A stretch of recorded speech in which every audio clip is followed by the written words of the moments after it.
Kabanata 1361. Siya si Lydia Alroy.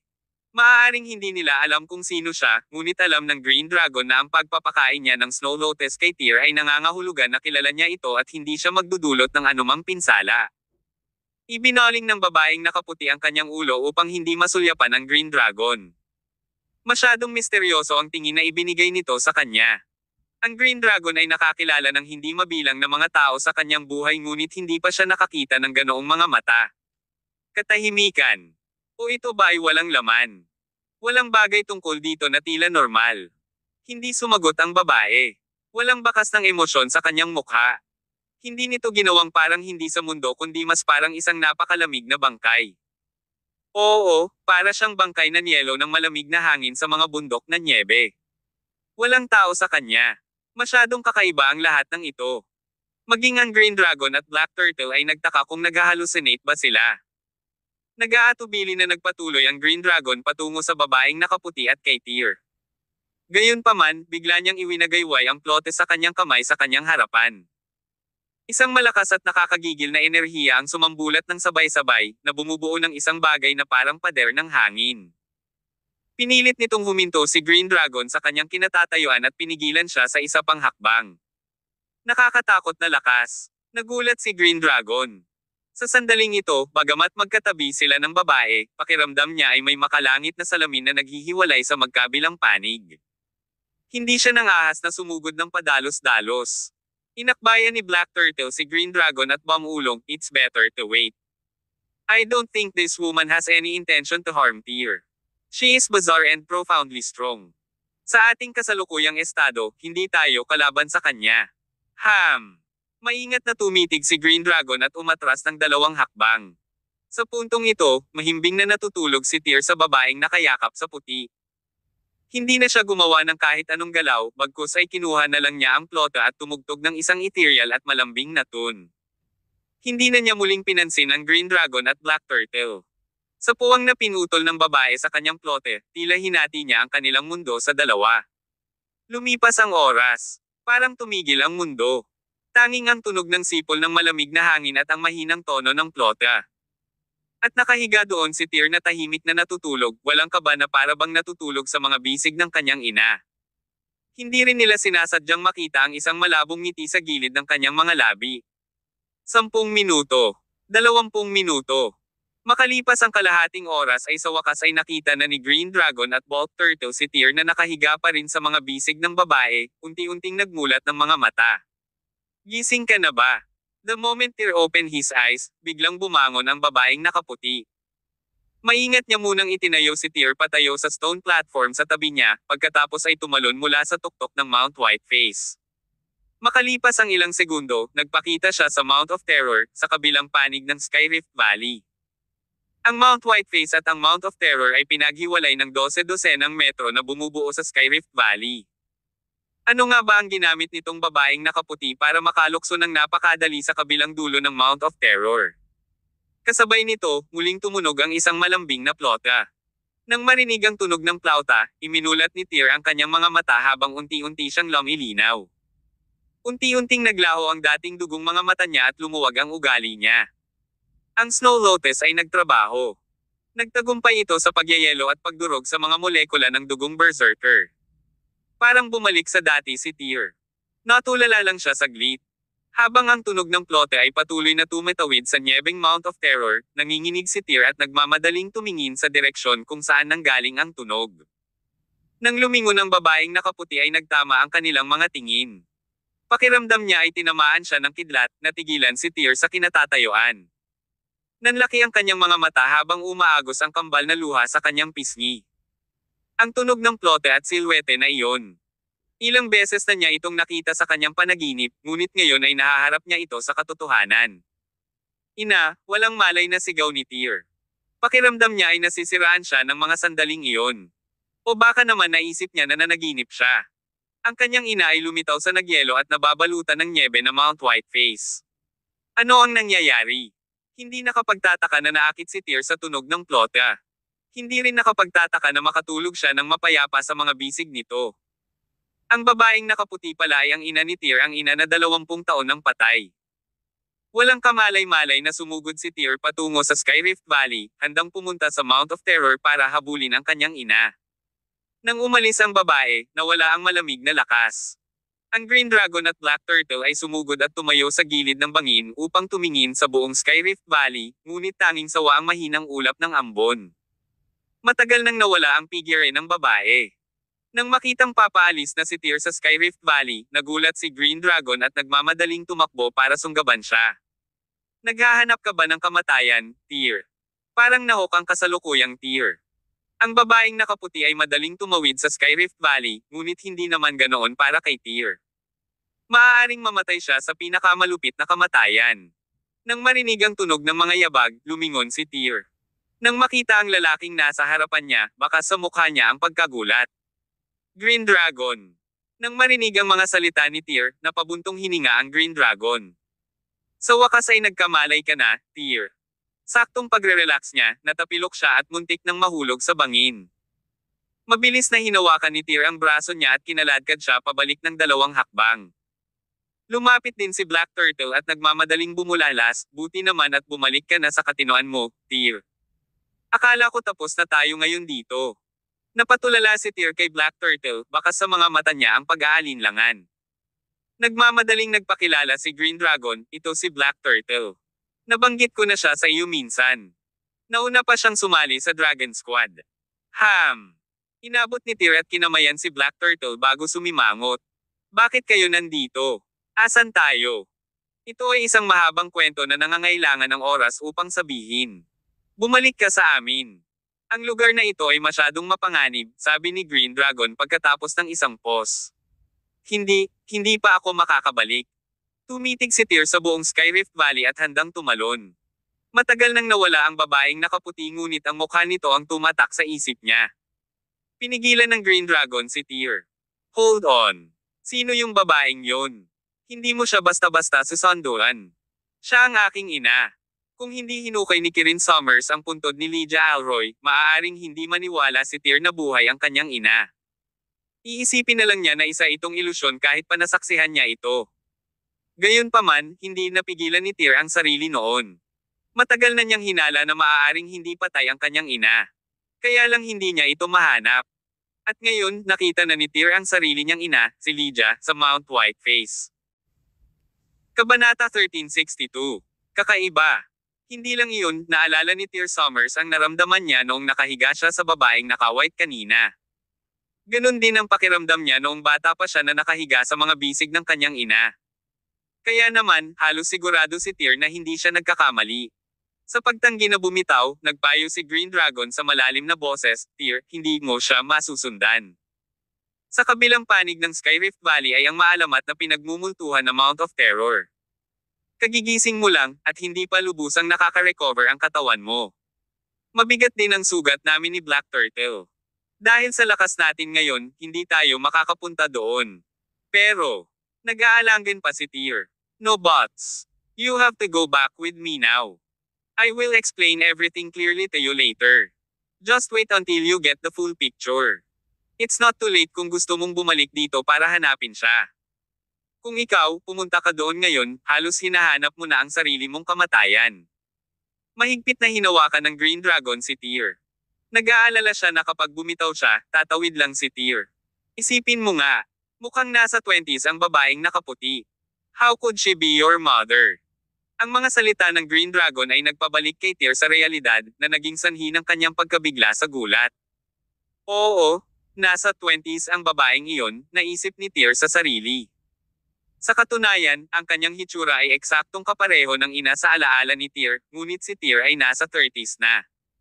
Kung ang babaeng nakaputi ay ang kanyang ina, si Lydia Alroy, paano pa kaya ito nasa 20s? Ito ay sadyang hindi naaayon sa sentido komon. Sa wakas ay kinalma ni Tyr ang sarili pagkatapos ng ilang sandali, ngunit ang lahat ng ito ay medyo kakaiba. Pagtingin sa ambon sa tapat ng bangko, napakunot ng noo si Tyr at sa wakas ay piniling makinig sa mga salita ni Green Dragon. Let's talk about it as we go. Maingat silang naglakad pababa mula sa tuktok ng bundok.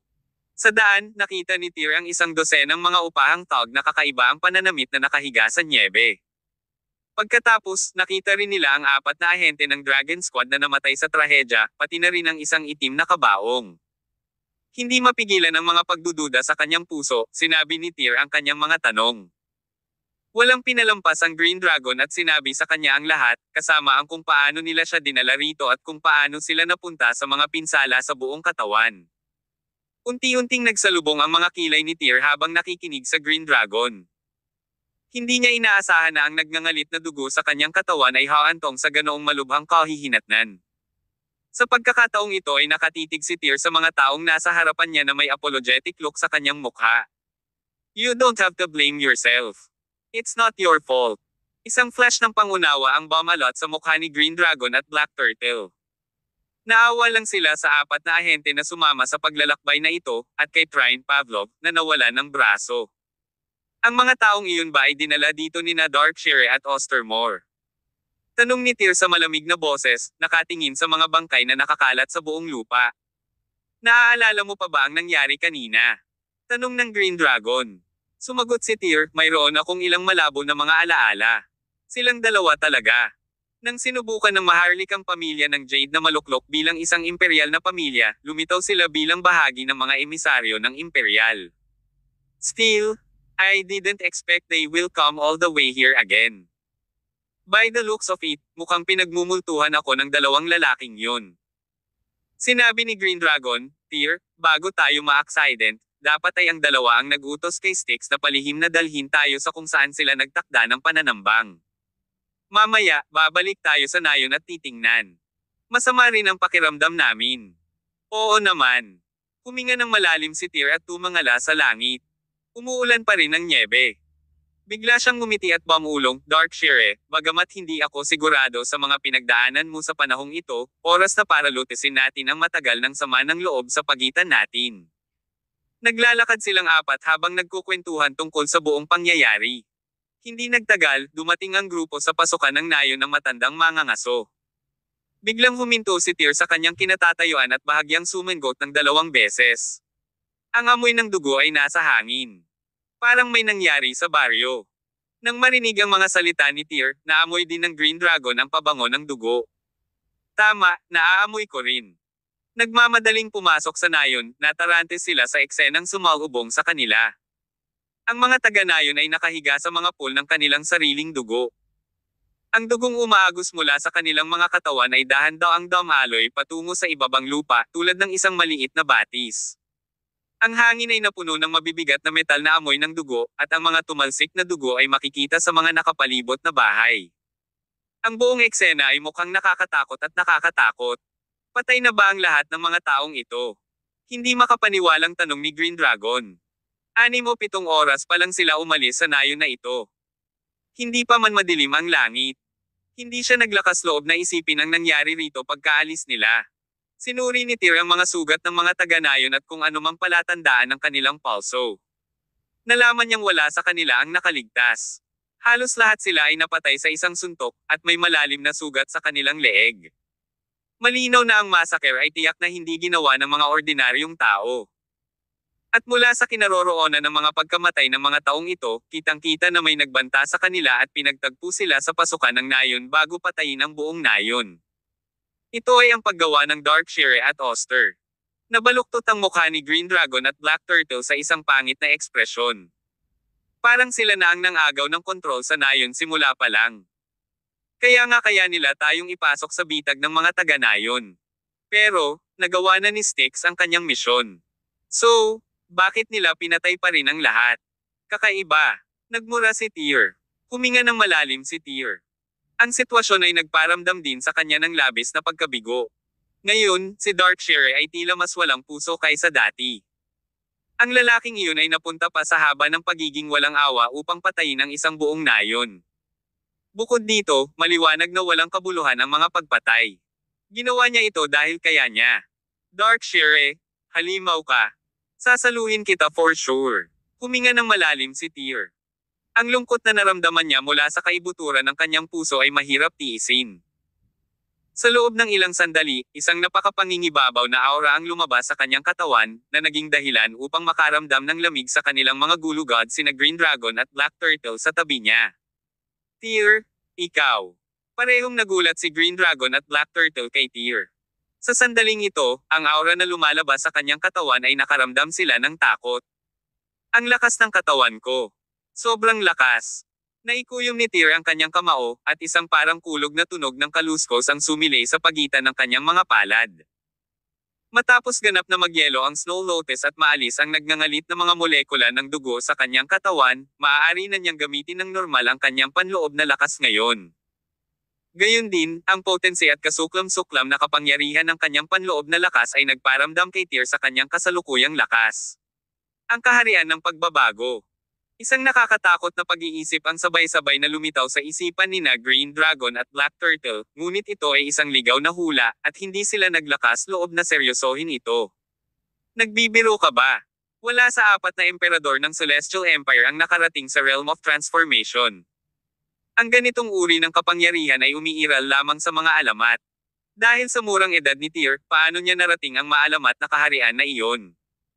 Kahit tingnan ng buong mundo ng sinaunang martial arts, ilang powerhouses na nakarating sa Realm of Transformation ang makikita. Boom! Sa sandaling ito, pakiramdam na hindi niya kayang pigilan ang kapangyarihan sa loob ng kanyang katawan, nagpakawalas si Tear ng suntok na nagpabagsak sa isang bahay sa kanyang harapan. Ang dami ng lakas na ipinakita niya ay naging sanhi ng takot sa parehong Green Dragon at Black Turtle. Kabanata 1363. Ilipat ang buong ospital dito. Lalong gaman ang loob ni Tear pagkatapos niyang magbulalas. Sa pagtingin sa paghihirap at pagdurusa sa kanyang paligid, huminga siya ng malalim at sinabi, ating sunugin ang lahat. Tatandaan kong ipaghiganti sila, hindi hayaan silang mamatay ng walang kabuluhan. Makalipas ang kalahating oras, umaalingaw-ngaw ang apoy sa maliit na nayon sa bundok. Ang grupo ay nakakita ng isang kariton ng baka at hinaila ito hanggang sa pasukan ng nayon. Matapos tulungan si Trine Pavlov na sumakay dito, saglit na tiningnan ni Tear ang kanyang mga sugat at hinaila ang cart palabas ng mga snowy na bundok. Nang makalabas sila, inilabas nila ang baka mula sa kariton at sa halip ay sumakay sila sa crappy truck ni Trine. Pagsapit ng gabi, sa wakas ay nakarating na sila sa tirahan ni Trine. Kaya mo ba ang mga sugat mo? Tanong ni Tear na nakatingin sa mga sugat sa Green Dragon at Black Turtle. Medyo nag-aalala siya. Bihasa sa mga kasanayang medikal, sa una ay gusto ni Tear na tulungan ang dalawa na gamutin ang kanilang mga pinsala. Ngunit, si Trine ay kasalukuyang nasa medyo kritikal na kondisyon, kaya hindi maasikaso ni Tear ang dalawa pa. We're fine, sabay na sagot ng dalawa.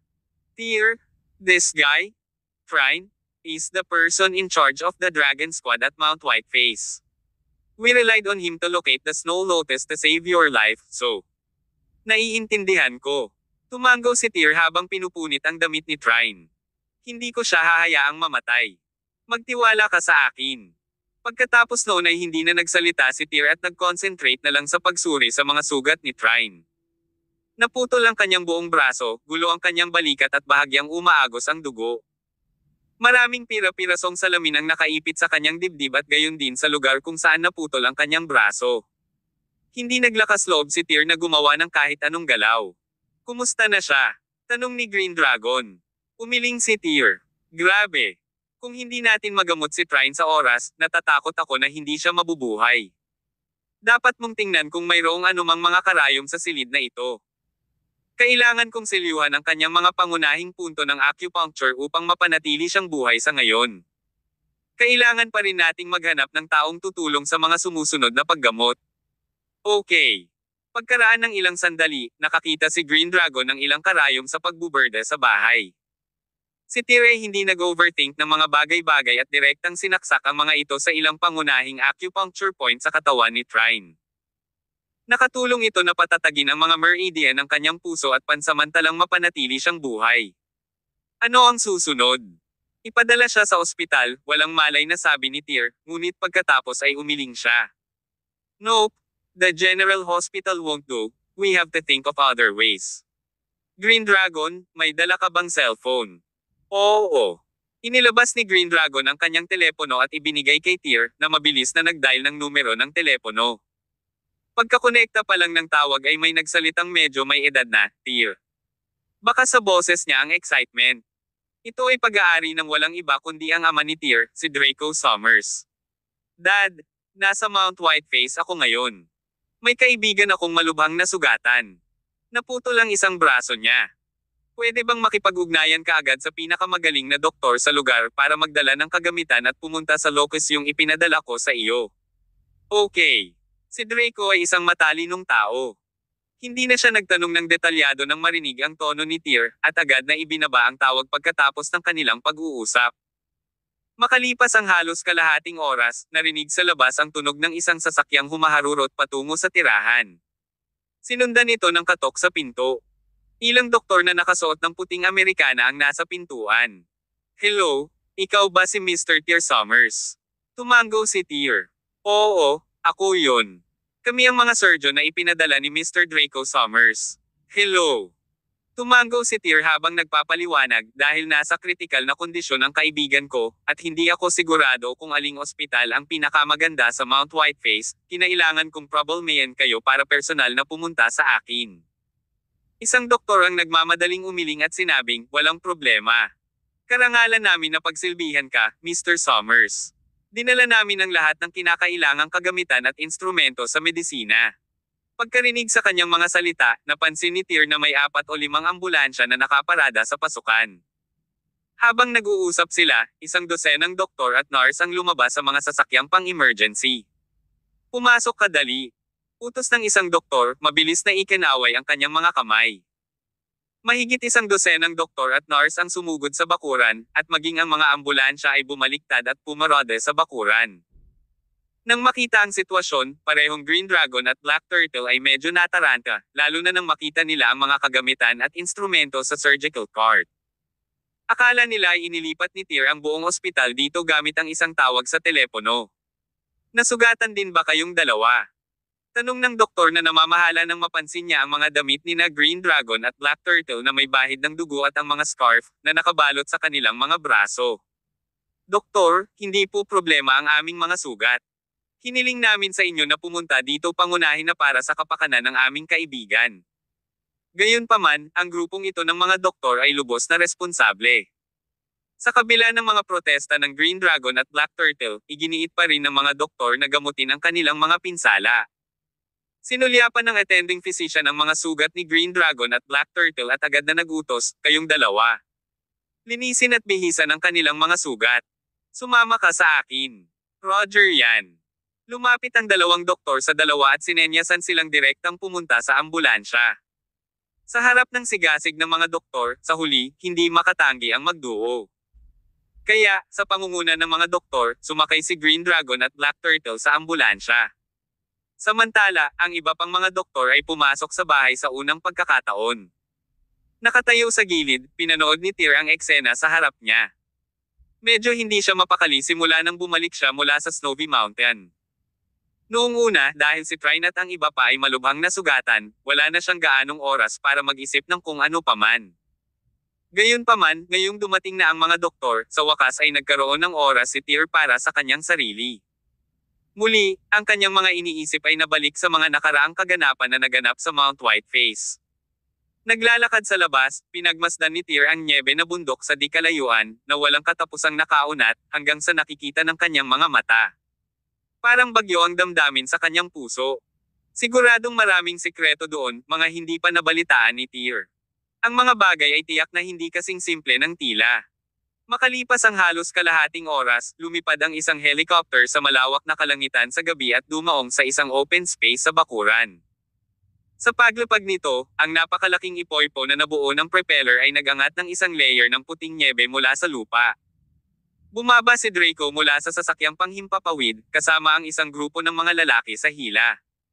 Tatay. Tawag ni Tyr sa kanya.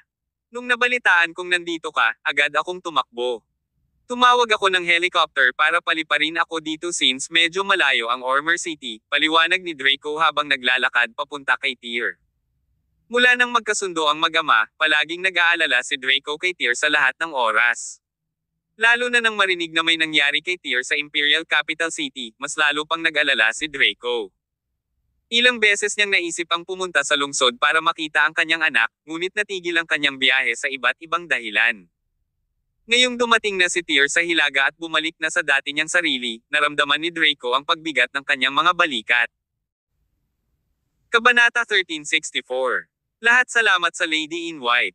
Tyr, bakit ka nandito? Tanong ni Draco nang makilala niya ang kanyang anak. Ang nagngangalit na dugo sa aking katawan ay kumikilos. Ang mga ahente mula sa Dragon Squad ng Celestial Empire ang nagdala sa akin dito upang maghanap ng solusyon upang mailigtas ako, paliwanag ni Tyr. Kung ganoon, matagumpay ba ang operasyon na iyon? Matagal nang nakoma si Tyr dahil sa nagngangalit na dugo sa kanyang katawan. Nang malaman ni Draco ang balita, siya ay nag-alala na may sakit. Gayunpaman, ngayong nakita niyang buhay na muli ang kanyang anak, gumaan ang pakiramdam niya. Tumango si Tyr. Yeah, look at me now. I am alive and kikang. Of course it was successful. Then, it's all good. All is well. Hindi napigilan ni Draco ang mga salitang patuloy na lumalabas sa kanyang bibig, parehas kayo ng nanay mo, pareho kayong pinahihirapan nitong nagngangalit na dugo. Noon, ang nanay mo. Sa puntong ito, hindi alam ni Draco kung paano itutuloy. Ang mga bagay tungkol kay Lydia ay palaging ang pinakamalaking sakit ng kanyang buhay. Gayunpaman, sa oras na ito, biglang hinailan ni Tyr ang kanyang ama sa gilid, at siya ay naging solemna. Sinabi niya, Tatay, sa aming paglalakbay sa Mount Whiteface, hindi lamang kami nakakita ng isang bihirang snow lotus na ganap na nalutas ang nagngangalit na dugo sa aking katawan, ako rin ay nakakita ng tao. Nanay. Nang marinig ito, marahas na napangiti si Draco. Anong sinabi mo? Tyr, banibiro mo ba ako? Hindi ako nagbibiro. Kakagising ko lang mula sa aking pagkakoma at nasa ilalim pa rin ng kontrol ng nagngangalit na dugo. Tinulungan ako ni nanay na pakainin ako ng snow lotus, na sa kalaunan ay nagbigay daan sa akin na gumaling, sagot ni Tyr. Tyr, nag-hallucinate ka ba? Matagal nang namatay ang nanay mo. Paano kaya siya napunta sa Snowy Mountain na iyon? Medyo komplikado ang ekspresyon ni Draco. Palagi niyang isinasaisip si Lydia Alroy sa mga taong ito, at hinding-hindi niya ito nakalimutan. Halos gabi-gabi ay napapanaginipan pa ni Draco ang kanyang pamilyar na figure. Nagulat siya nang marinig niyang nagsalita ang anak tungkol sa kanya. Kung tutuusin, nasaksihan ng sariling mga mata ni Draco ang paglilibing kay Lydia noon. Paano siya makakabangon mula sa kamatayan? Umiling si Tyr at nagpaliwanag, I really saw her with my own eyes. Not just me, Green Dragon and the others also saw her. Dad, I am pretty sure she is my mother. Nagpakita siya sa gitna ng nyebe na Mount Whiteface, na kayo ng dating bagay ng kanyang walang laman na libingan. Ngunit, may kakaiba. Ano ito? Tanong ni Draco. Over 20 years have passed. You have got older, but mom is still the same as before. Para siyang binibini sa edad na 20, na parang hindi tumatanda sa mga nakaraang taon. Ano? Napatulala si Draco. Paanong nabubuhay pa ang iyong ina sa mundong ito? At hindi siya tumatanda. Hindi ba't ito ay masyadong pantastiko? Nakakunot ang noo ni Draco habang iniisip ang nakaraan, iniisip kung may posibilidad na buhay pa si Lydia.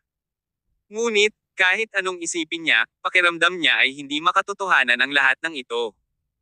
Nang marinig niyang binanggit ni Tyr na nanatiling bata pa rin si Lydia pagkatapos ng 20 taon, naramdaman niyang mas hindi totoo ang lahat.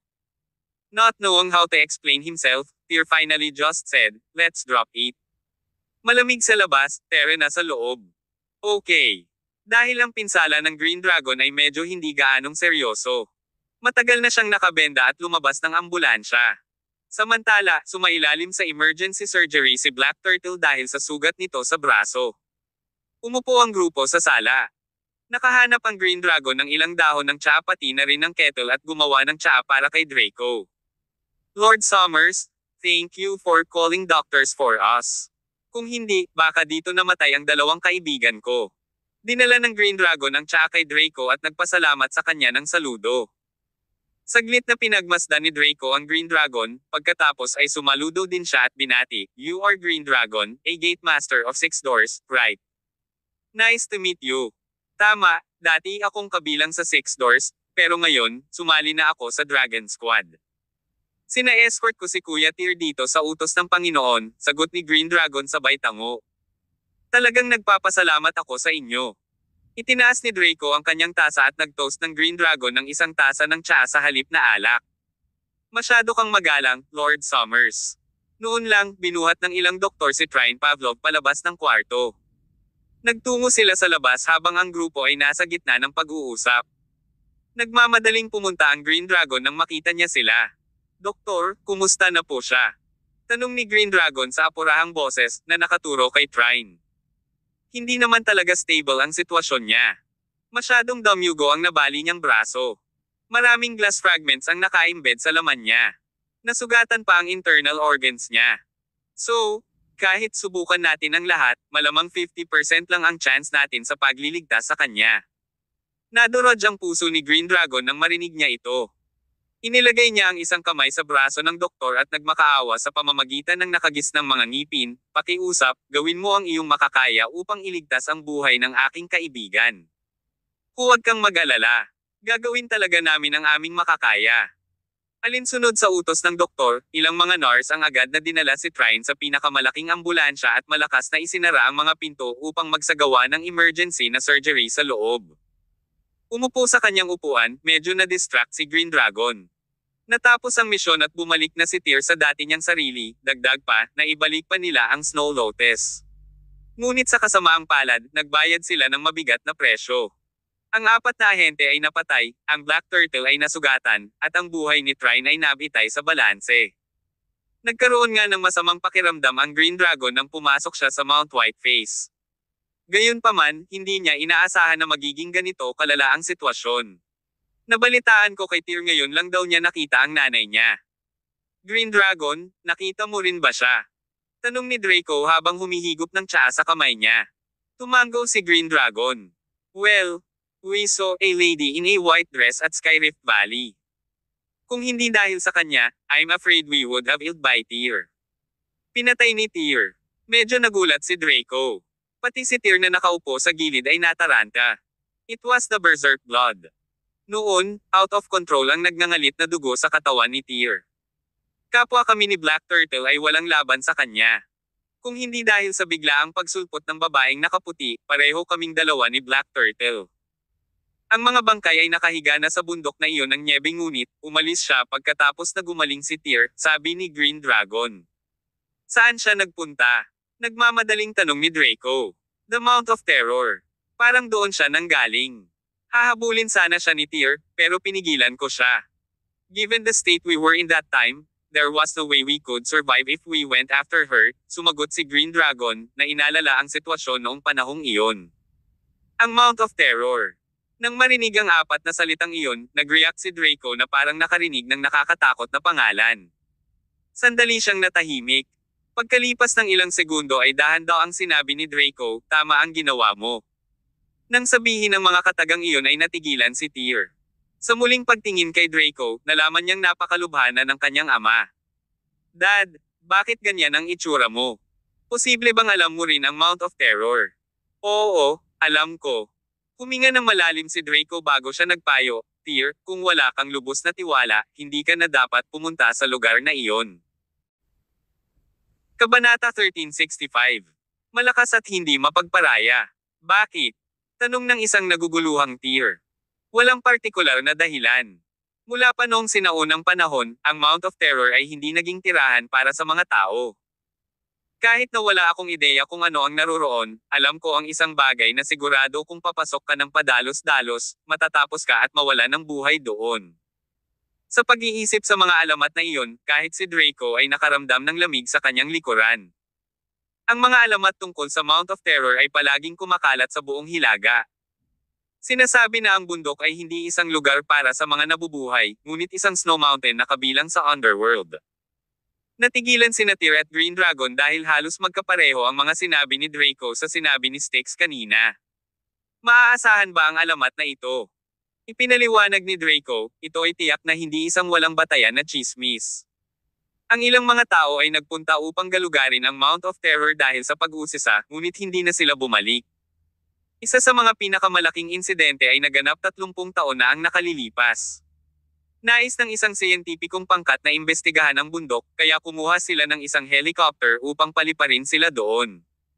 Hulaan kung ano ang huling resulta. Parehong napukaw ang interes ni Tyr at Green Dragon. Ano iyon? Huminto si Draco ng 2 segundo bago siya nagpatuloy, kahit ang helicopter ay hindi makakalipad sa lugar na iyon. Ano? Natahimik sandali si Tyr, ngunit maya-maya, naikuyom niyang muli ang kanyang kamao at sinabing, kahit ano paman, kailangan kong pumunta doon at tingnang mabuti ang babaeng iyon para malaman kung nanay ko ba siya o hindi. Sa oras na ito, nagsimula na ring magduda si Tyr kung ang babaeng iyon ay ang kanyang ina, si Lydia Alroy. Wala siyang ideya kung bakit siya nasa bundok ng nyebe, at kung bakit siya aalis pagkatapos siyang gisingin. Ngunit ano man ang mangyari, pupunta siya roon para malaman ito. Sa gitna ng kanilang pag-uusap, itinulak ang pinto ng silid. Napapikit si Black Turtle na may makapal na gasa na nakapulupot sa kanyang braso. Pabagsak siyang umupo sa upuan, medyo galit siyang nagsalita, sinabi ko sa kanila na hindi malaki ang sugat sa braso ko, pero ayaw makinig ng grupong iyon ng mga doktor. Kaya sa halip, pinilit nila akong operahan. Noong una, gagaling sana ako pagkatapos ng ilang araw. Pero ngayon, natatakot ako na aabutin ng 1 buwan o 2. Ang galing. Itong braso ko ay itinuturing na pansamantalang nasira. Sobrang lalim ng injury sa braso mo kaya makikita ang mga buto mo. Kung hindi ka naoperahan, wasak na ito. So, you better recuperate for a while after you return to the squad, ani Green Dragon. Sa wakas ay gumaan ang pakiramdam nang makita ang braso ni Black Turtle na nakabalot ng gasa. Isang doktor ang nagmamadaling hinabol si Black Turtle, tumakbo papasok sa kwarto. Hey! Ginoo, kailangan mong uminom ng iyong gamot. Bakit ako iinom ng kahit anong gamot? Matigas na tutol si Black Turtle sa ideya. Masyadong malubha ang injury sa braso mo. Simpleng treatment lang ang ibinigay namin sa iyo. Kung hindi mo iinuman ang gamot, natatakot ako na hindi ito tuluyang gagaling. Kung may mga bagong sugat dito pagkatapos nito, ang iyong braso ay tuluyang masisira, paliwanag ng doktor, sinusubukan ang kanyang makakaya upang hikayatin si Black Turtle. First time niyang makatagpo ng ganitong klaseng pasyente. Lahat ng mga naunang sugatan niyang pasyente ay magsusumamo sa kanya na mabigyan siya ng magandang paggamot. Tatanggap sila ng mga iniksyon at umiinom ng gamot gaya ng ipinapayo. Hindi pa siya nakatagpo ng isang taong napakahirap pakitunguhan. Salamat, sabi ni Green Dragon habang inabot ang gamot at iniligpit. Ngayon, ang mga sugat sa katawan ni Green Dragon at Black Turtle ay nalagyan ng benda at nagamot. Ang kanilang mga sugat ay hindi seryoso. Gayunpaman, si Trine Pavlov ay nasa operasyon pa rin. Nag-chat ang grupo ng mas matagal. Sa ngayon, medyo malalim na ang gabi. Dad, sobrang lamig dito. Umuwi ka na muna.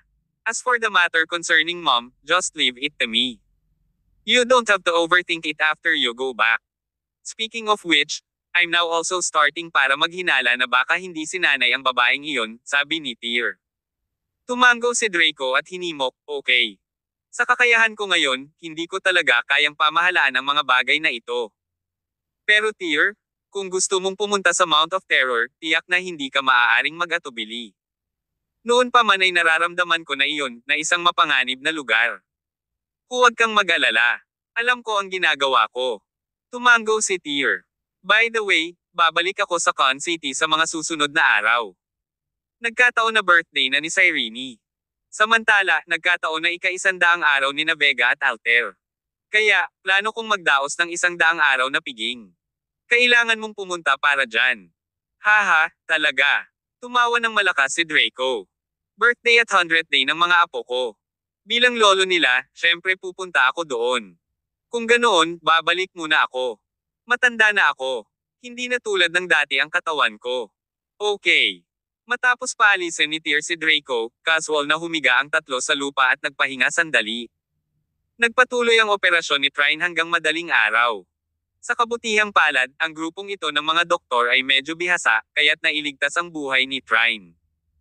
Nang sa wakas ay nagising siya sa tanghali sa araw na iyon, medyo hindi siya komportable at nahihirapan siyang umupo. Nang makita ito, sumugod si Tyr at tinulungan siyang mabagal na humiga sa kama.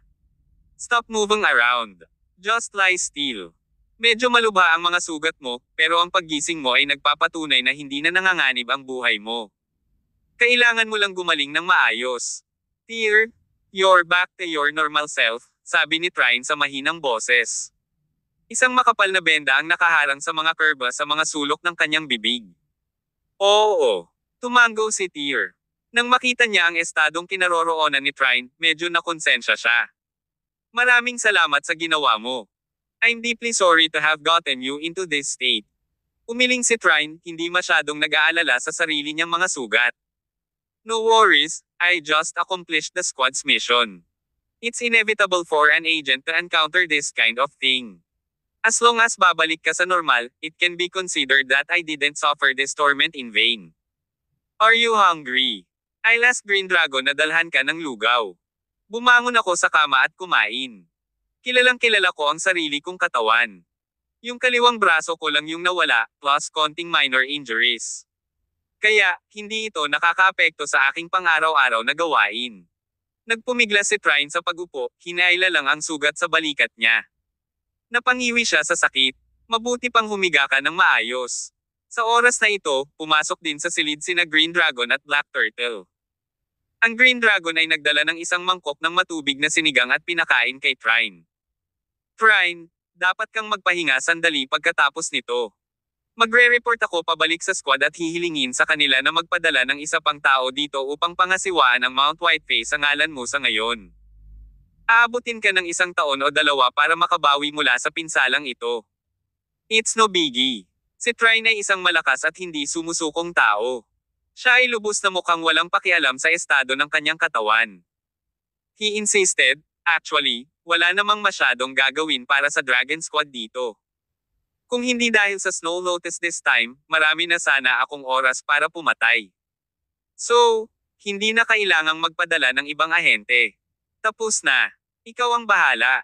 Matapos maubos ni Trine ang mangkok ng lugaw na iyon, hinayaan siya ni Tyr na magpatuloy sa pagpahinga.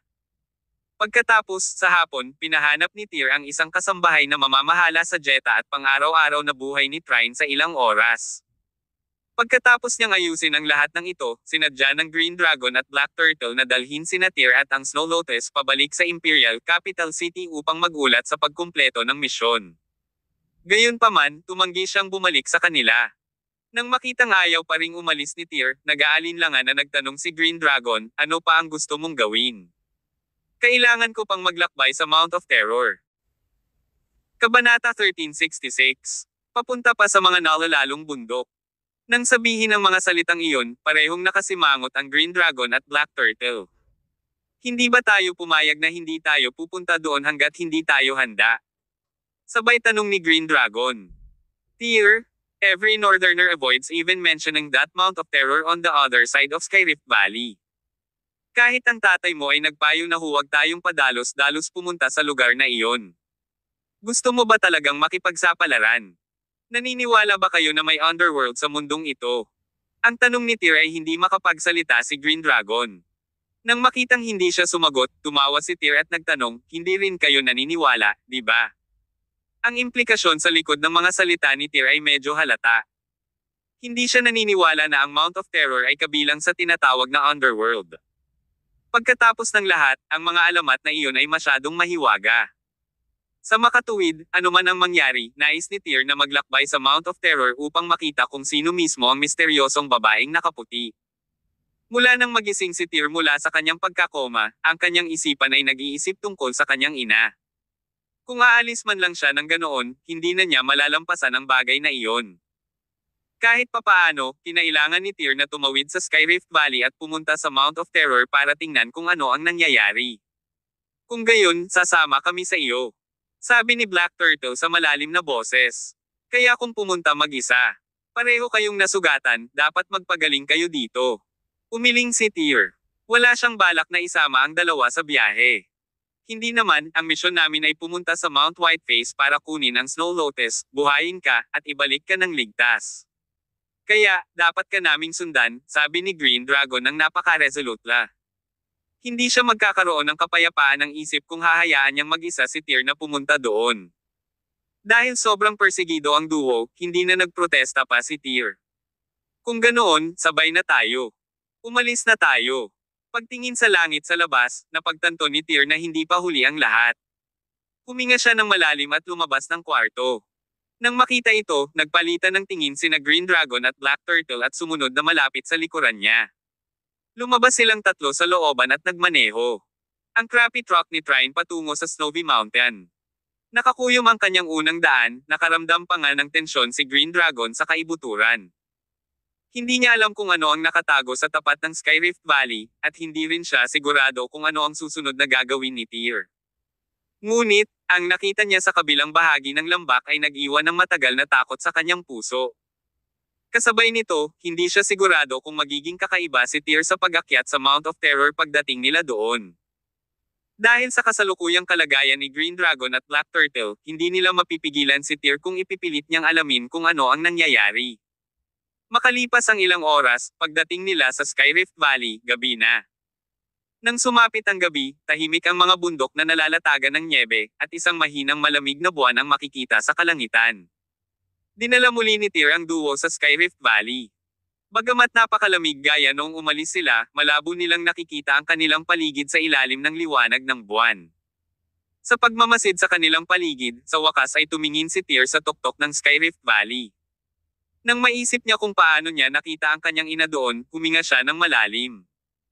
Kahit medyo nanginginig ang boses niya habang nagtatanong, I woke up at that spot up there, right? Medyo malabo ang mga alaala ni Tyr nang magising siya. Hanggang ngayon, hindi pa rin niya alam kung aling mga alaala ang totoo at kung alin ang guni-guni. Kaya, bagamat malinaw niyang natatandaan na nagising siya sa tuktok ng bundok, sinuri pa rin niya ang Green Dragon para makasigurado. Tumango si Green Dragon. Tama ka. Ano ba talaga ang nangyari noon? Patuloy na tanong ni Tyr. Sumagot ang Green Dragon, sa totoo lang, wala masyado. Nasisiraan ka, at maglulunsad ka na sana ng pag-atake sa amin ni Black Turtle, ngunit biglang hinaila ng isang misteryosong puwersa ang Snow Lotus palayo habang tumutunog ang isang plota. Tapos, na-attract ka dito. Kaya, nang umakyat kami ni Black Turtle at natagpuan ka ulit, nakahiga ka na sa babaeng naka-white arms. At saka, pinunit niya ang isang piraso ng Snow Lotus at inilagay sa iyong bibig para gisingin ka. Nahulog sa malalim na pag-iisip si Tyr at nagtanong, may iba pa ba? Iyon lang. Saglit na nag-isip si Green Dragon, pagkatapos ay tila may naalala siya at idinagdag, ang lakas ng pakikipaglaban ng babaeng nakaputi na iyon ay malakas. Nang sinubukan naming lapitan siya, marahang iwinagayway niya ang plote sa kanyang kamay upang lumikha ng isang malakas na energy barrier na hamarang sa amin. Nawala lang ito pagkatapos niyang umalis. Hindi na nagtanong pa si Tyr at simpleng sabi, okay. Umakyat na tayo dyan at tingnan. Tumalon siya at tumakbo patungo sa tuktok ng bangin. Sinundan siya ni Green Dragon at Black Turtle mula sa likuran. Sa wakas, pagkatapos ng 10 minuto o higit pa, nakarating silang tatlo sa tuktok ng bundok. Ito ay ang parehong lugar tulad ng dati. Sa ibabaw ng malaking bato, nakikinita pa rin nila ang anino ng babaeng nakaputi na nakayakap kay Tyr. Sa oras na ito, naglakad si Tyr sa kung saan nahati ang Skyrift Valley, at nakatingin sa tapat. Medyo komplikado ang tingin sa kanyang mga mata. Nang isipin niya kung paano nakatira ang kanyang ina sa kabila ng lambak, hindi niya napigilan ang kanyang mga udyok. Isa lang ang nasa isip niya na gusto niyang pumunta sa kabilang panig at tingnan ang mga bagay-bagay. Subconsciously, bahagyang yumuko si Tyr, habang ang kanyang aura ay nagsimulang tumaas. Nang maramdamang may mali sa aura ng Tyr, parehong nagulat ang Green Dragon at Black Turtle. Nang makitang nakatungtong na si Tyr sa gilid ng bangin, nagmamadaling humakbang ang Green Dragon. Tyr, anong gusto mong gawin? You two should back off, walang pakialam na sabi ni Tyr. Gusto mong tumalon. Malaki ang pagbabago sa ekspresyon ng Green Dragon. Hindi, wala kang magagawang impulsive. Itong Skyrift Valley ay ilang dosenang metro lang ang lapad. Dahil sa lakas ko ngayon, hindi dapat maging problema para sa akin ang tumalon doon, simpleng paliwanag ni Tyr sa sarili. Mukhang nakapagdesisyon na siya. Sa sumunod na segundo, pinakilos niya ang lahat ng kanyang lakas, mabangis na itinapakan ang kanyang mga paa sa lupa, at walang awa na inilunsad ang kanyang sarili patungo sa tapat ng Skyrift Valley. Nagulat si Green Dragon at Black Turtle. Hindi nag-uusap ang dalawa ngunit sinundan si Tyr nang hindi nag-iisip. Ngunit bago pa sila makagalaw, tumalon na si Tyr sa Skyrift Valley sa pamamagitan ng pag-asa sa momentum ng kanyang pagtalon. Gayunpaman, naramdaman niyang parang bumagsak siya sa isang malawak na lambat na binubuo ng napakalaking masiglang enerhiya. Whoosh! Isang malakas na puwersa ang sumabog mula sa tapat ng Skyrift Valley. Walang awang bumagsak ito sa katawan ni Tyr, na paatras ang buong katawan niya. Agad na huminto ang dalawa sa gilid ng bangin. Anong nangyayari? Sa pagkakataong iyon, lumipad na ang katawan ni Tyr ng paatras, diretsyong bumagsak sa bangin. Tyr. Pinagpawisan ng dalawa dahil sa takot. Ang Green Dragon ay nagmamadaling tumingin sa bangin at nakita si Tyr na malapit sa kanila at nakahawak na ngayon sa isang bato sa gilid ng bangin gamit ang isang kamay. Ang kanyang buong katawan ay nakabitin sa hangin. Tyr, hawakan mo ang kamay ko. Nagmamadaling yumuko ang Green Dragon at inabot ang kanyang kamay. Hinawakan niya ang kamay ni Tyr at hinaila siya patayo, binuhat siya mula sa ibaba. Kabanata 1367. Hinati sa kalahati ang Snow Lotus. Thud. Bumagsak si Tyr sa lupa, sumipa ng alon ng nyebe sa taglagas na iyon. May hindi pa naganap na kakaibang hitsura sa kanyang mukha. Tyr. Binuhat siya ng Green Dragon mula sa lupa. Ito. Anong nangyari? Okay ka lang. Okay lang ako, pero kakaiba ang pakiramdam. Umiling si Tyr.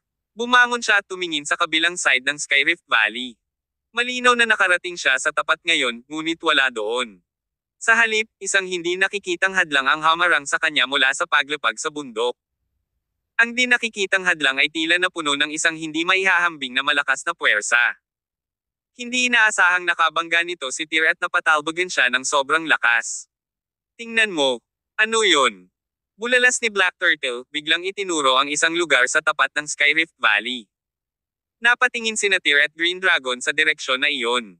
Sa sumunod na segundo, nakakita sila ng isang kakaibang eksena.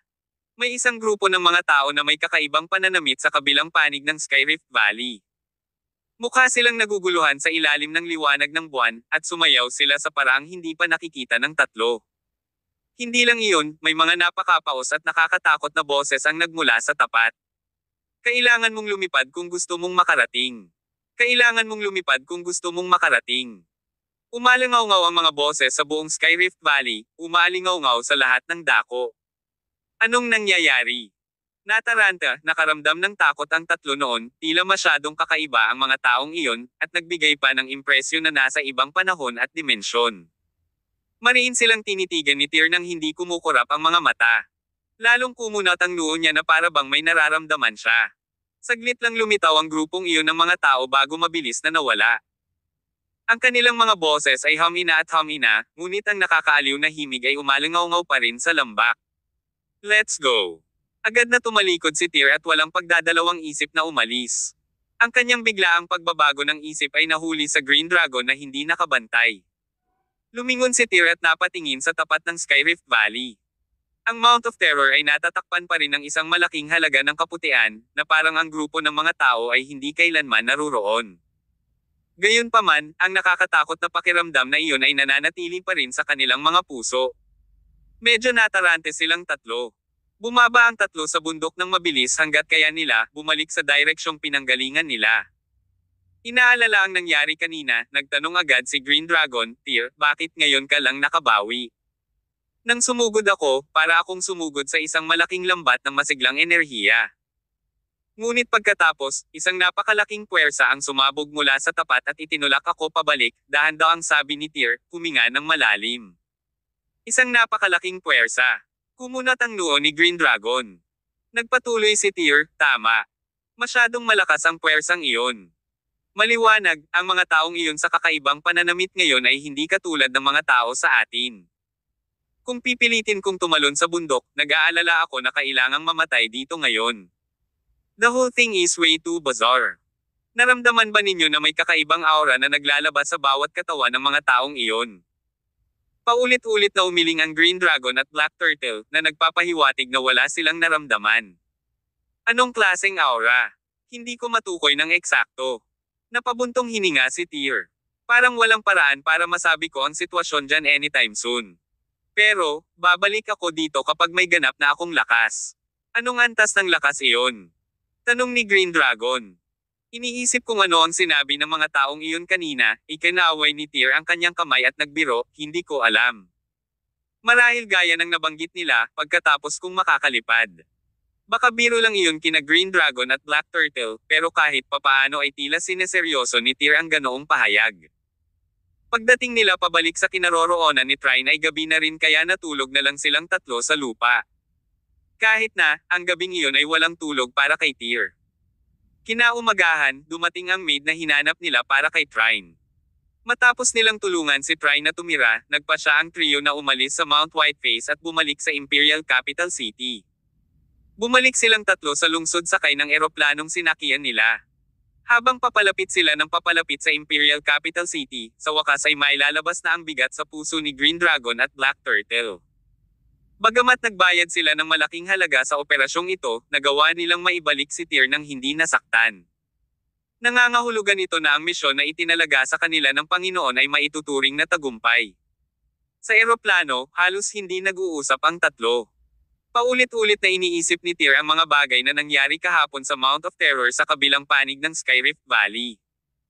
Nanatili pa rin sa kanyang isipan ang eksena ng mga taong iyon na nakasuot ng kakaibang kasuotan na sumasayaw sa mga bundok ng nyebe. Ang lahat ng nangyari ay tila lubos na nalampasan ang lahat ng nalalaman ni Tyr tungkol sa mundo. Bilang resulta, malabo niyang naramdaman na ang daan sa hinaharap ay maaaring mas mahirap para sa kanya na tahakin. Samantala, tila may nasa isip din sina Green Dragon at Black Turtle. Habang nasa biyahe ay pasulyap-sulyap sila sa kulay abong bag ni Tyr. Ilang beses nang gustong sabihin ng dalawa, ngunit nakaramdam pa rin sila ng kahihiyan na magsalita. May sasabihin ka. Better spill it now, sabi ni Tyr, na matagal nang nakikita sa kanilang mga ekspresyon. Dahil itinaas na ni Tyr ang paksa, nag-alinlangan sandali ang Green Dragon ngunit kalaunan ay hindi napigil ang sabihin, well, Tyr, we need to take half of Snow Lotus na nasa bag mo. Bagaman ikaw ang bumawi sa Snow Lotus na iyon, ang lahat ng impormasyon tungkol dito ay ibinigay ng ating Dragon Squad. Not to mention, malaki din ang effort namin ni Black Turtle para sa misyon. Bago kami pumunta dito, binigyan kami ng utos ng Panginoon na ibalik ang kalahati ng Snow Lotus. Kung babalik kami nang wala ito, walang paraan na magagawa namin. Bumalik upang iulat ang pagkumpleto ng misyon. Hindi mapigilan ni Tyr na magmura, ano ito? Tumingin siya ng diretso sa mga mata ni Green Dragon at sinabing, Green Dragon, alam mo na ang Snow Lotus na ito ay napakahalaga sa akin. Ito ang tanging bagay na makakalutas sa nagngangalit na isyo sa dugo. Hindi lang ako sa Alroy Imperial family na may berserk blood. Paano kung may lumabas na ibang tao na may berserk blood sa Alroy family sa hinaharap? Kahit na, iyon ang utos na ibinigay sa atin ng Panginoon. Kaya, wala rin akong pagpipilian. At isa pa, kalahati ng Snow Lotus ay dapat na sapat upang malutas ang mga problema ng pamilya Alroy, Green Dragon said with a ngumiti. Hindi nakaimik si Tyr. Dragon Squad man o Six Doors, bakit pakiramdam niya ay pare-pareho ang ugali nilang lahat? Noong nasa Six Doors ka pa, sa tuwing kukuha tayo ng pera, ang mga ahente ng departamento mo ang laging unang dumarating. Ngayong kasama ka na sa Dragon Squad, ikaw pa rin. Putol ni Tyr, baka sa mukha niya ang panghahamak. Kilalang kilala niya ang Green Dragon.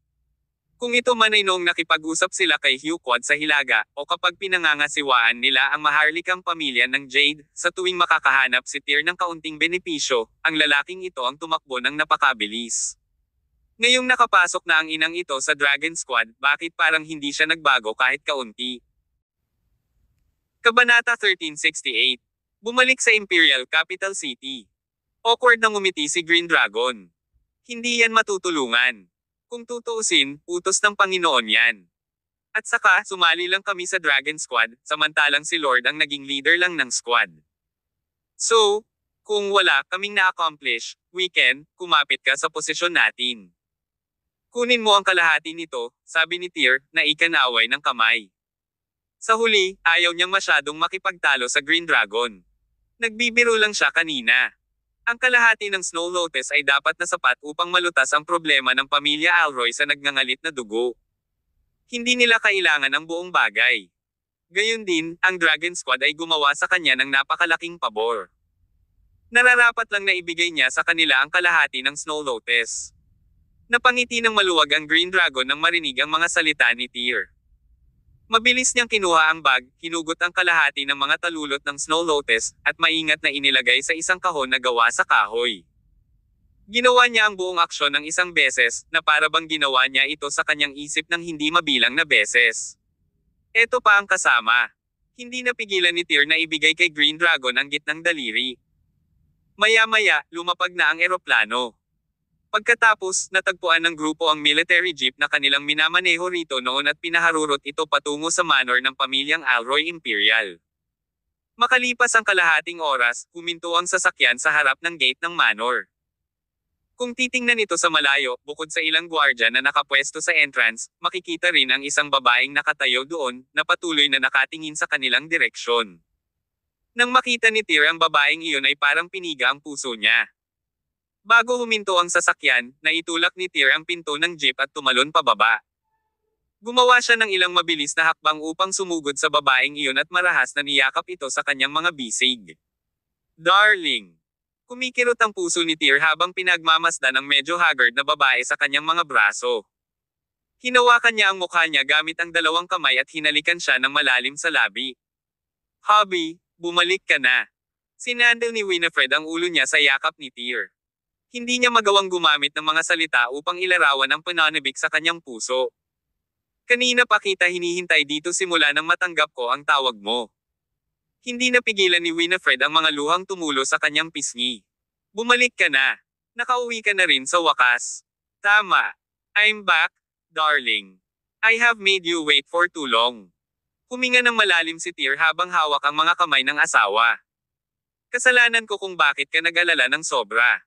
Hindi, buti na lang at nakabalik ka na. Buti na lang nagising ka na. Marahang hinaplos ni Winifred ang mukha ni Tyr gamit ang kamay niya at tinignan siyang mabuti. Huwag mo akong iwan sa hinaharap, okay? Siyempre, hinding-hindi na kita iiwan. Sa likod nila, parehong bumaba sa sasakyan sina Green Dragon at Black Turtle at naglakad patungo sa manor. Hindi nagtagal, nakarating sa pandinig ng lahat sa pamilya Alroy ang balita ng pagbabalik ni Tyr. Nagmamadaling pumasok si Dalton Alroy sa lobby, na sinundan ng isang grupo ng mga tao, kabilang sina Leonardo Alroy, Cyrus Lebel, Xanthus Miriam, at iba pa. Nang makitang nakatayo si Tyr sa lobby, nag-uumapo sa pananabik ang ekspresyon ng lahat. Sorry to make you all worry about me, sabi ni Tyr sa unang pagkakataon na kaya niya, habang pinagmamasdan niya ang bawat taong naruroon sa harapan niya. Mukhang fully recovered ka na. Umalangaw-ngaw ang malambing na boses ni Dalton. Hindi niya mapigil ang mapangiti nang makitang bumalik na sa dati niyang sarili si Tyr. Oo, Gramps. Sa oras na ito, parehong sinalubong ng Green Dragon at Black Turtle sa likod ni Tyr si Dalton ng sabay-sabay. Green Dragon greets Senior Mad King. Binabati ni Black Turtle si Senior Mad King. Matapos ang isang mabilis na sulyap, napansin ni Dalton ang makapal na gasa sa braso ni Black Turtle. Bagamat medyo maayos na ang kalagayan ng Green Dragon, mayroon din siyang mga pasa sa buong katawan. Anong nangyari sa mga sugat niyong dalawa? Nakaranas kami ng maraming problema sa aming paglalakbay sa Mount Whiteface, at nagdusa din kami ng ilang maliliit na pinsala. Masyado ka bang nasaktan? Senior Mad King, ginagamot na namin ang aming mga sugat. Wala namang seryoso. Nangako ako sa iyo na ibabalik ko si Tyr ng walang pinsala, at ngayon ay maayos kong natapos ang aking misyon. Sabi ni Green Dragon, sumaludo. Sa pagkakataong ito, binigyan ko kayo ng maraming problema. Kaya, bumalik at sabihin sa matandang fox na iyon na ako, si Dalton Alroy, ay may utang na loob sa kanya. Matapos magpalitan ng kasiyahan sa ilang sandali, lahat maliban kay Tyr at Dalton ay umalis sa lobby. Pagkatapos noon, maikling sinabi ni Tyr kay Dalton ang tungkol sa paglalakbay nila sa Mount Whiteface. Samantala, nakatuon din siya sa bagay na naganap sa Mount of Terror, na matatagpuan sa tapat ng Mount Whiteface. Nang marinig niya ang nangyari, agad na kumunat ang noo ni Dalton. Weirdos who danced in outlandish costumes. Tyr, these people you talking about, may pagkakahawig ba sila dito? Tanong niya, gumawa ng ilang gestures para gayahin ang galaw ng mga weirdong iyon. Nagulat si Tyr at sumang-ayon, ganyan talaga sila sumayaw. Gramps, kilala mo ba ang mga taong ito? Hindi. Paulit-ulit na umiling si Dalton. Si Max Cheever ay pumunta sa akin 2 araw na ang nakakaraan. Bakit kanya hinahanap? Nakuha ang katawan ni Andraste Cheever. Ano? Kumabog ng husto ang puso ni Tyr. Kinuha ang bangkay ni Andraste Cheever. Sinong gagawa ng ganoong bagay? Ang grupo ng mga taong inilarawan ni Max ay halos kapareho ng inilarawan mo, sagot ni Dalton. Natigilan si Tyr sa kinatatayuan. Pakiramdam niya ay masyadong kakaiba ang lahat ng ito. Well, Gramps, I saw my mom at the Snowy Mountains. Hinalugog din ang puntod niya noon, pwede bang? Parehong naisip ni Tyr at Dalton ang isang nakakatakot na posibilidad. Huminga ng malalim si Dalton at sinabing, masyadong kakaiba ito. Tyr, ipaubaya mo sa akin ang bagay na ito para mag-imbestiga. Nabanggit mo rin na hindi ganoon kadali ang mga taong iyon. Para maiwasan ang mga aksidente, bago ko ipaalam sa iyo ang anumang bagay, itago mo lang itong isang sekreto at magpanggap na walang nangyari. Ngunit lolo, ang bagay na ito ay may kinalaman sa aking ina. Habang may iba pang gustong sabihin si Tyr ay agad siyang pinutol ni Dalton, huwag mong kalimutan na anak ko rin ang nanay mo. Sige. Sa huli, hindi na nagsalita pa si Tyr. Ang ganitong bagay ay matagal nang lumampas sa larangan ng kanyang pangunawa.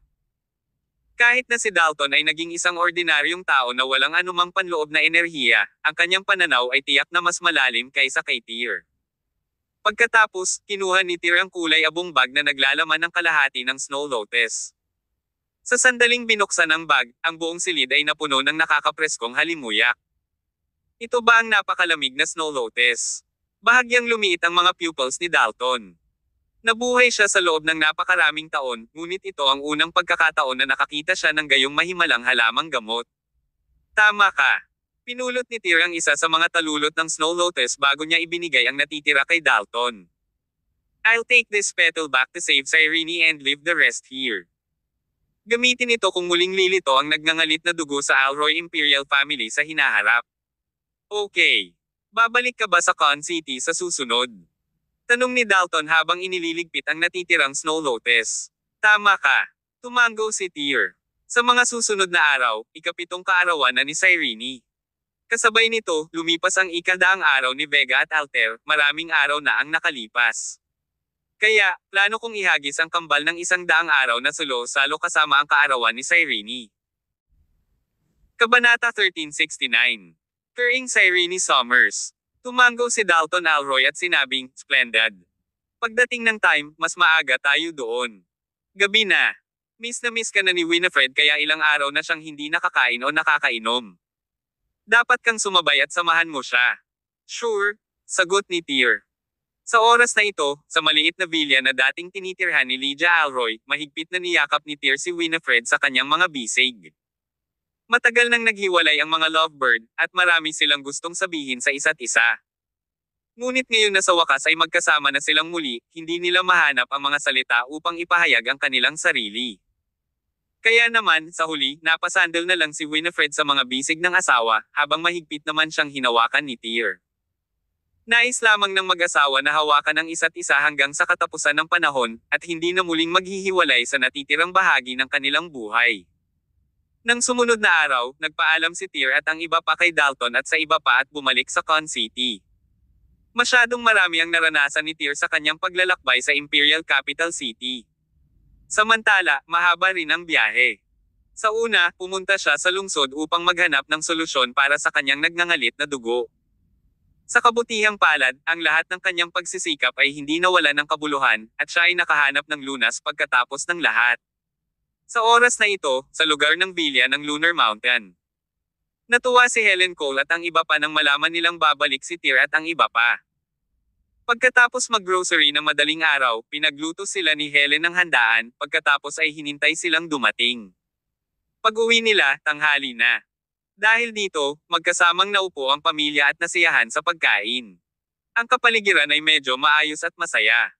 Kasabay nito, sinamantala din ni Tyr ang pagkain at ipinahayag ang kanyang ideya na ihagis ang kambal sa 100 araw na piging. Natural, walang sumalungat sa bagay na iyon. Sa katunayan, si Helen at ang iba pa ay nagsimula ng magtrabaho sa kaganapang ito bago ito, at naghihintay lamang sa pagbabalik ni Tyr. Pagkatapos kumain, kinuha ni Tyr ang kamay ni Cyrene sa unang pagkakataon at dinala siya sa kanyang kwarto. Daddy, aalis ka ba mamaya? Tanong ni Cyrene pagkapasok nila sa kwarto. Hindi ko gagawin. Hinaplos ni Tyr ang ulo ng anak na may malabong ngiti sa labi. Naging good girl ka ba sa bahay all this while, Cyrene? Oo. Mariing tumango si Cyrene. Naging magaling ako. Nagbabasa at kumakain ako sa tamang oras araw-araw. Inalagaan ko rin ng mabuti ang mga nakababatang kapatid ko. Pero, tatay, kailan kaya makakabalik si Cyrene sa paaralan tulad ng ibang mga bata? Dahil ba sa naunang pangyayari na hindi na ako makakabalik sa paaralan? Of course you can. My daughter has been so good. Soon, makakabalik ka na sa school para ipagpatuloy mo ang pag-aaral mo. Talaga? Oo. Ngumiti si Tyr at tumango. Ginamit niya ang kanyang kamay para mahinang diniin ang likod ng leeg ni Cyrene na naging dahilan ng bigla niyang pagka-blackout at ang buong katawan niya ay nanlambot. Hawak ang batang babae sa kanyang mga bisig, inilagay niya ito sa kama. Huminga ng malalim si Tyr saka inilabas ang gamot na ni-research ni Yander. Dati, ang gamot na ito ay iniksyon sa Tyr. Nakatulong ito upang ma-screen out ang nagngangalit na mga molekula ng dugo sa kanyang dugo. Pagkatapos, ang mga molekulang iyon ay kalaunan ay na-freeze at dinurog ng Snow Lotus. Pagkatapos noon, ganap na niyang nakontrol ang kanyang nagngangalit na dugo. Ang paraang ito ay naaangkop din kay Cyrene. Maingat na inilabas ang gamot sa syringe, pagkatapos ay itinurok ito ni Tyr sa katawan ni Cyrene. Gayunpaman, hindi nagtagal, ang batang babae na nakatulog ay biglang umupo sa kama. Duguan ang mga mata niya. Nang makita niya si Tyr ay tuluyan na siyang nawala ng malay. Para bang ang lalaking nakatayo sa kanyang harapan ay hindi niya ama, kundi kaaway niya. Nang makita ang kanyang maliit na batang babae sa ganitong estado, ang puso ni Tyr ay tumalon ng husto. Cyrene. Gayunpaman, para bang nawala ng kontrol ang dalaga sa sarili. Marahas niyang hinawakan si Tyr gamit ang kanyang mga kamay, ang kanyang mga kuko ay tumatagos ng malalim sa kanyang balat. Kumunat ang noo ni Tyr at pilit na hinawakan ang kamay ni Cyrene. Sa ilalim ng kanyang kontrol, ang kanyang katawan ay patuloy na nanginginig, kahit na siya ay pinigilan. Sa katunayan, ang estado ng Cyrene ay tila nakakatakot, ngunit si Tyr ay hindi eksaktong kinakabahan. Normal ang sitwasyong ito. Sinadya ni Dalton na binanggit kay Tyr na mangyayari ito. Habang sinusuri ang mga nagngangalit na molekula ng dugo, magiging aktibo ang mga ito kapag unang na-inject ang gamot. Kaya pala nangyari ito kay Cyrene. Sa kabaligtaran, kung hindi ito nangyari, ito ay nangangahulugan na ang gamot ay hindi gumagana. Walang pag-aalinlangan, nilabas ni Tyr ang talulot ng Snow Lotus at inilagay sa bibig ni Cyrene. Ilang sandali pa, napatitag siya. Hindi nagtagal, ang batang babae ay muling nakatulog ng mahimbing at humina ang kanyang paghinga. Bilang pag-iingat, hindi umalis si Tyr, ngunit hinintay ang kanyang anak na magising. Tinignan niya ang pulso nito para masiguradong okay lang siya bago tuluyang nakahinga ng maluwag. Daddy, anong nangyari sa akin ngayon? Wala naman, sweetheart. Ngumiti si Tyr at hinaplos ang ulo ni Cyrene. Cyrene, inaantok ka na ba? Gusto mo bang matulog ulit? Oo. Tumango si Cyrene at hinayaang hawakan ni Tyr ang mukha niya. Maya-maya, nakatulog na naman siya. Hindi nagtagal, itinulak ang pinto ng kwarto at pumasok si Winifred. Okay lang ba si Cyrene? Nag-aalalang tanong ni Winifred habang nakatingin sa anak na natutulog sa kama. Oo, dapat okay lang siya. Tumayo si Tyr, let's go, darling. Let our little girl sleep. We should check on Vega and Altair. Oo naman. Pumunta ang dalawa sa nursery sa tabi.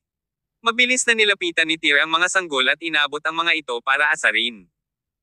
Nang tumingin siya kay Tyr na nakaluhod sa gilid ng kama, hindi napigilan ni Winifred na sabihin, "Mahal, ang sarap sana kung mabubuhay tayo tulad ng ordinaryong tao." Naninigas ang kamay ni Tyr sa hangin. Naiisip ko rin minsan. Kailan tayo mabubuhay ng payapa at mamuhay ng normal tulad ng iba? Umupo si Winifred sa mga bisig ni Tyr. Soon, I promise you, sabi ni Tyr sabay yakap sa kanya ng mahigpit. Sa mga sumunod na araw, nanatili si Tyr sa bahay kasama ang kanyang asawa at mga anak. Samantala, puspusan ang paghahanda para sa piging ng kaarawan. Handa nang mag-host ng isang malaking kaganapan, ipinadala na ni Tyr ang balita ng maaga, at inabisuhan at inimbitahan din ang lahat ng kanyang mga kaibigan. Mula nang bumalik mula kay Rain, walang tigil si Tyr sa pagsisikap na maisakatuparan ang kanyang mga plano. Ang salo-salo na ito ay naging paraan din niya para makabawi sa kanyang mga anak sa madalas na pagkawala. Habang nasa bahay si Tyr, nakikipaglaro at nanunukso sa mga sanggol, tumunog ang kanyang telepono.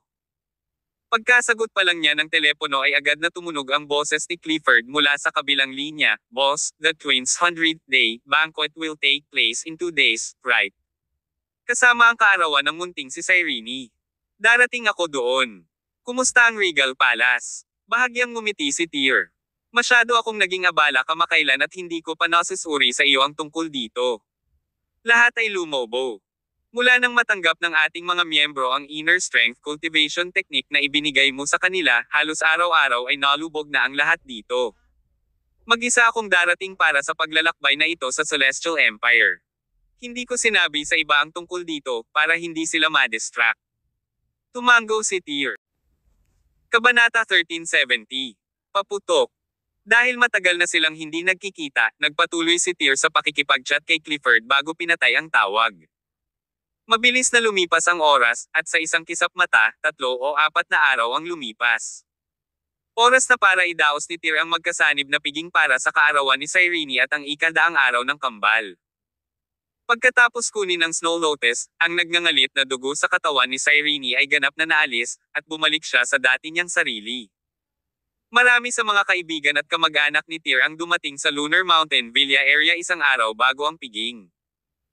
Dahil ang karamihan sa kanila ay nagmula sa ibang mga lungsod, maagang hapon, espesyal na inutusan ni Tyr si Drake Tucker na magayos ng mga pribadong sasakyan para sunduin ang mga bisitang iyon mula sa airport. Kinagabihan, sunod-sunod ang mga mararangyang sasakyan sa loob ng Villa area.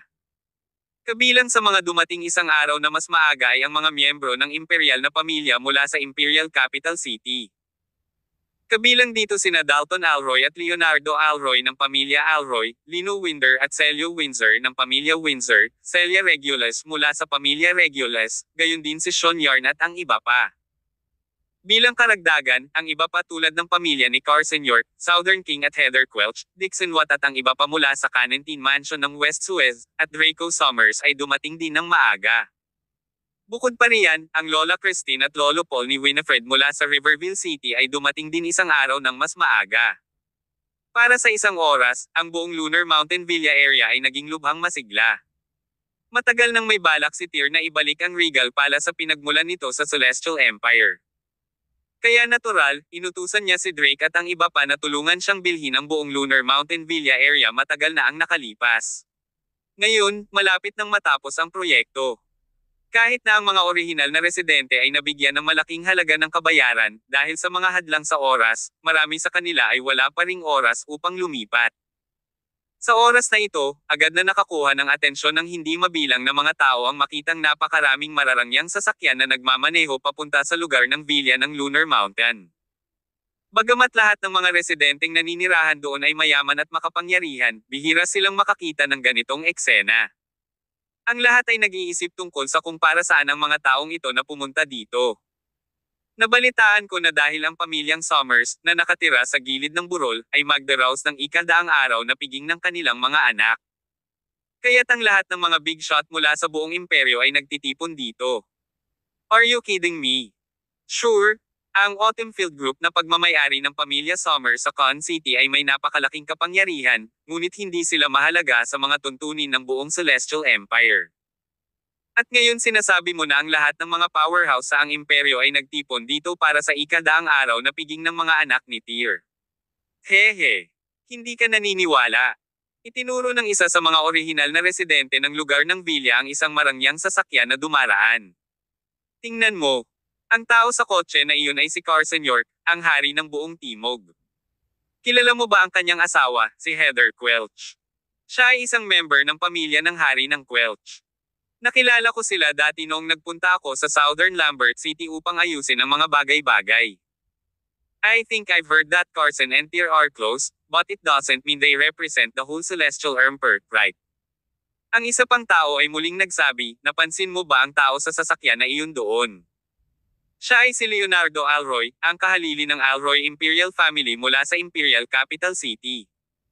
At sa isa pang kotse na iyon ay si Dixon Watt, ang munting scholar ng The Canentine Mansion ng West Suez. Tingnan mo ang lalaking iyon. Siya si Draco Summers, ang lalaking kasalukuyang namamahala sa norte. Sunod-sunod na pangalan ng big shots ang lumabas sa bibig ng lalaking iyon. Ang mga titulong iyon ay nagpakulo ng kanyang dugo sa sigla. Pagpapatuloy niya, today is just an appetizer. When the 100-day banquet is officially underway tomorrow, only God knows how many more big shots will arrive. Ganyan ba talaga kalakas si Tyr? Sumagot ang lalaking iyon, syempre. Isa pa, hindi mo alam yun, di ba? Ang pinakamayamang tao sa Con City, si Mr. Drake Tucker, ay bumili ng halos lahat ng mga paputok sa lungsod. Kapag dumilim mamaya, ang mga paputok na itinakda dito ay magpapailaw sa buong Con City. Sino ka? Saan mo narinig ang napakaraming insider news? Hehe. Pasimpleng nagpakawala ng tawa ang lalaki, ngunit hindi na nagpatuloy sa usapan. Sa oras na ito, nang mabalitaan ni Tyr na dumating na ang kanyang ama at lolo, dali-dali siyang lumabas para salubungin sila ni Winifred at mga anak. Habang nangunguna, pumasok si Draco sa sala na may malalaking hakbang at bumulalas, Tyr. Bilis, tingnan ko ang mga apo ko. Winifred, hayaan mo munang hawakan ni Father ang mga bata, sabi ni Tyr, lumingon ang ulo at tumango sa asawa na nasa likuran niya. Ama! Ngumiti si Winifred at sumaludo kay Draco, saka maingat na ipinasa sa kanya sina Vega at Alter. My lovely grandson and granddaughter, Grandpa really missed you guys. Hindi mawala sa kanyang mukha ang ngiti ni Draco habang patuloy niyang hinihimas ang malambot na pisngi ni Vega at Alter gamit ang kanyang balbas. Hindi nagtagal, pumasok din sa silid sina Dalton, Leonardo, at ang iba pa. Lolo! Bati ni Tyr. Mabilis na lumapit si Dalton kay Tyr, at sabay na nagtanong tungkol kay Cyrene, nalutas na ba ang nagngangalit na dugo sa katawan ni Cyrene. Tumango si Tyr. Oo, meron. Mabuti. Ngayong mayroon na tayong Snow Lotus, sigurado akong hindi na muling gugulo sa ating pamilya ang isyo ng Berserk Blood sa hinaharap. Tumawa si Dalton habang tinatango ang kanyang ulo. Oo, sana nga. Tumango rin si Tyr. Sa oras na ito, ang villa ay nagiging mas matao. Inutusan ni Tyr ang mga tao na ayusin ang tirahan para sa mga guests na dumating, at pagkatapos ay naghanda din ng isang magandang hapunan. Pagkatapos ng hapunan, isang nasa katanghaliang gulang na lalaki na may mag-agarang damit ang dumating sa lugar ng villa ng Lunar Mountain. Siya ay walang iba kundi ang pinakamayamang tao sa Con City, si Drake Tucker. Mr. Summers, bukas ang ikadaang araw na piging ng Young Master at Young Lady at ang ikapitong kaarawan ni Miss Cyrene. Kaya, espesyal akong naghanda ng fireworks show ngayong gabi para ipagdiwang ng maaga. Sa ngayon, ang mga paputok ay inilalagay sa open space. Sa ibaba ng villa area magsisimula na ang palabas pag dumilim na. Sabi ni Drake. Nice. Thank you for going through all the trouble. Tinapik ni Tyr si Drake sa balikat. Nagmamadaling sumagot si Drake na kinikilig, walang gulo. Kasama ang iba pang sumusunod sa likuran nila, dinala ni Tyr at Winifred sina Vega at Alter papunta sa open space sa paanan ng Lunar Mountain Villa area. Pagsapit ng gabi, ang open space ay napuno na ng mga paputok. Gaya nga ng sinabi ng nakabantay kanina, binili ni Drake ang lahat ng fireworks sa buong Con City para lumiwanag ang kalangitan sa gabi. Nang maagang natanggap ang balita, marami ng residente ang naghihintay doon. Ang ilang mga kabataan ay nakataas ang kanilang mga cellphone, na handang i-record ang kamangha-manghang sandali. Sa oras na ito, tumayo si Drake sa gitna ng open space at sumigaw, bukas ang ikadaang araw na piging ng mga anak ni Mr. Summers, sina Vega at Alter, at gayon din ang ikapitong piging ng kaarawan ni Miss Cyrene. Ngayong gabi, hahayaan natin na ang langit ay liwanagan ng paputok upang ipagdiwang ang okasyon bukas ng maaga, upang ang lahat ay makapagbigay sa kanila ng kanilang basbas. Habang nagsasalita siya, sinindihan ng mga lalaking nauna nang nakapwesto ang lahat ng paputok. Boom boom boom! Sa isang iglap, ang buong kalangitan sa gabi ay lumiwanag at nagliwanag na kasing liwanag ng araw. Ang mga nanunood ay nagpakawala ng maraming papuri at pagbubulalas ng paghanga habang iniangat nila ang kanilang mga ulo upang tamasahin ang mga paputok na patuloy na sumasabog sa kalangitan. Kinuha ng lahat ang kanilang mga cellphone para i-record ang eksena.